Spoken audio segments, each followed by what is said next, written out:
abari wera naba nkubeshye ariko byanga bikunda ari kuko uyu munsi nagajya ku kazi kandi ko uyu munsi ni konje reka murebe August ari wagenda wice amafaranga y'umutekano wa muntu ko kwishyura umutekano bimwe mu byo leta idusaba urumva nasuzugura leta rwose ibyo narabirangije narabikoze ase ko rimwe muturanye na Nyaxo uriya mugabo mwagiye mushishikariza kubereza gahunda za leta umuntu amara imyaka ine atishyura amafaranga y'umutekano bishoboka se imyaka ine kandi ari byo yakoze nanjye narumiwe gusa namufatiye imyanzuro uyu munsi ntago ari bumucike oya rwose nibyo abo bantu nk'abo ngabo nibo badindiza iterambere ry'igihugu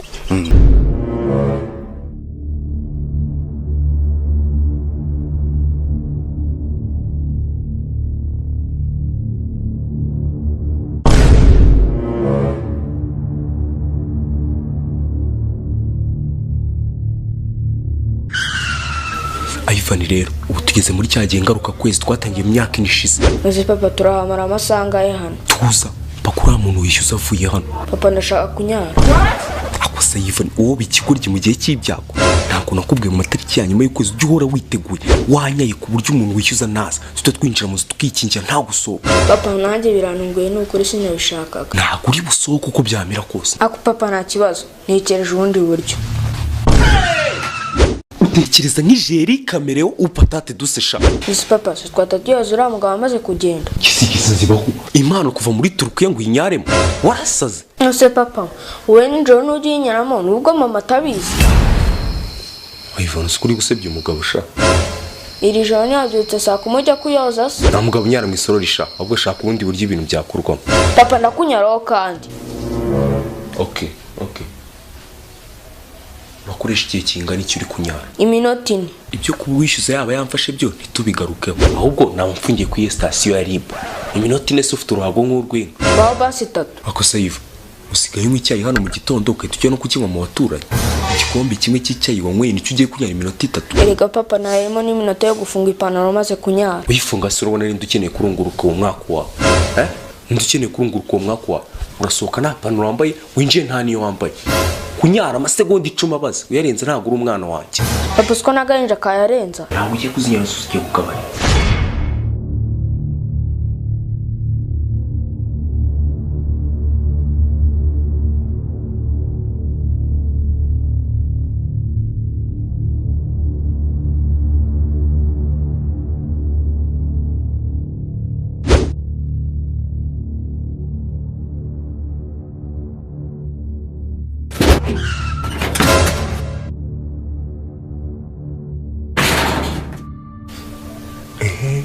ngo ni ugiye sibyo ugafunze ukaragiye itegure tugiye kumara hanze iminota mike munyare sibyo itegure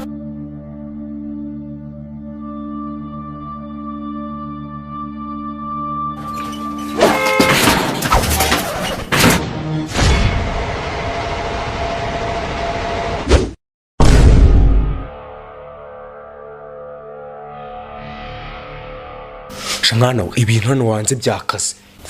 papa inkari zenda kunyica ese urabona turi bubigenze gute ako none ari kwishyuza nk'uwaburaye niba nariyabiriye ku ideni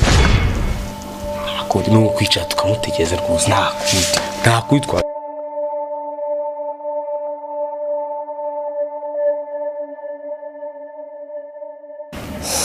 papa ndapfuye ese urabona turi bubigenze gute tukoze reka ndebe niba yagiye wenda kagabo sukaki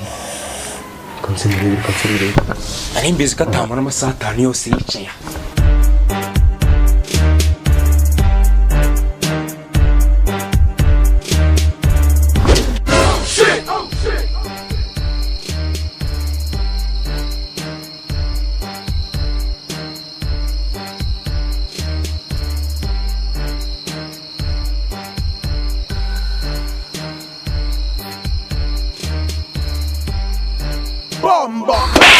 akusi ni ikinyarwanda umuntu akubitirwa iwe azoruka tubivugana amafaranga y'umutekano ari uku kwezi ko nyine ntarishyura niko gutuma imfata guri uku kwezi cyangwa imyaka ine wagisambu n'ibicuruzwa bimara igihe mu iduka bigatagarana igute ideni ry'imyaka ine ryaba ritaratagaranisa sikora amafaranga leta uri gukina nayo wese uzikara umwana w'Imana uri kunika Imana se nigutegeka kutishyura leta ariko njye ndishyura njye nsanzwe nishyura sinzi ibintu uri kumbwira wuko ndabona biyo gishekeje iyo narahamagara polisi nakwifatiye ntabwo uri buncike muvandi ngo basi reka tubaze twumvikana iki ugiye kuri sitasiyo ya polisi kwanza. uretse gato nyine Ndetse iki? reka mbanze ngira ibyo ntunganya mu nzu. Ibyo ugiye gutunganya. Ese ntabwo uri kubona ko amasaha yagiye? Reka mbanze njye guha umwana ibere. Nako reka njye kumwonsa. Oya mama we yasize amashereka muri bibero, reka mbanze njye kuyamuha. Ufite abana bangahe? Mfite umwana umwe. Angana ati? Ni agahinja gato nta nubwo karatangiye no kugenda. Ni agahinja gato tukabyaye ejo bundi, nta nubwo usari n'umwaka karagira bakita yivanye. Papa mama gari. Ndaguhamagaye ngo uze bajye kudufungana.